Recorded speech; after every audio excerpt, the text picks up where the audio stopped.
Africa దేశాల్లో Ebola వ్యాప్తి తీవ్ర కలకలం సృష్టిస్తోంది. వైరస్ వ్యాప్తిపై అసత్య ప్రచారం అక్కడి ప్రజలను తీవ్ర ఇబ్బందులకు గురిచేస్తోంది. ఫలితంగా కాంగోలోని ర్వాంపారా ప్రాంతంలో మృతదేహాన్ని అప్పగించలేదని ఎబోలా చికిత్సా కేంద్రాన్ని స్థానికులు ముట్టడించారు. అయితే ఎబోలా లక్షణాలతో చనిపోయిన మృతదేహాల ద్వారా వైరస్ వ్యాప్తి చెందుతోందనే కారణాలతో అతని మృతదేహాన్ని అప్పగించేందుకు వైద్య సిబ్బంది నిరాకరించారు. దీంతో ఆగ్రహానికి గురైన స్థానిక యువత వైద్య కేంద్రంలోకి చొరబడి నిప్పంటించారు. పోలీసులు అడ్డుకునేందుకు ప్రయత్నించినా ఫలితం లేకపోయింది. ఈ ఘర్షణల సమయంలో కాల్పుల శబ్దాలు వినిపించగా స్వచ్ఛంద సంస్థల వాహనాలపై కూడా స్థానికులు రాళ్లు రువ్వి తరిమికొట్టారు. ప్రస్తుతం ఆ ప్రాంతంలో భారీగా సైన్యాన్ని, పోలీసులను మోహరించారు. ప్రజారోగ్య చర్యలు, స్థానిక సంప్రదాయాల మధ్య సమతుల్యతను పాటించడం క్లిష్టంగా మారిందని, అదే ప్రజల్లో అపనమ్మకానికి కారణమని అధికారులు వెల్లడించారు.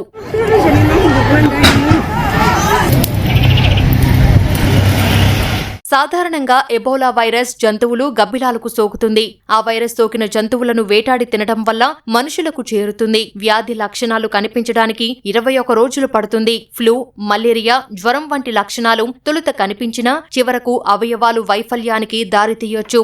కొన్ని కేసుల్లో శరీరం లోపల, బయట రక్తస్రావం అవుతుంటుంది. వైరస్ సోకిన వ్యక్తి శరీర ద్రవాల ద్వారా ఎబోలా ఇతరులకు వ్యాపిస్తుంది. ఇప్పటి వరకు కాంగోలో ఎబోలా వైరస్తో అనుమానాస్పదంగా మృతి చెందిన వారి సంఖ్య 160కి చేరింది. మొత్తం 670 అనుమానాస్పద కేసులు నమోదు కాగా అందులో 61 ఎబోలా కేసులను ల్యాబ్ పరీక్షల్లో ధృవీకరించారు.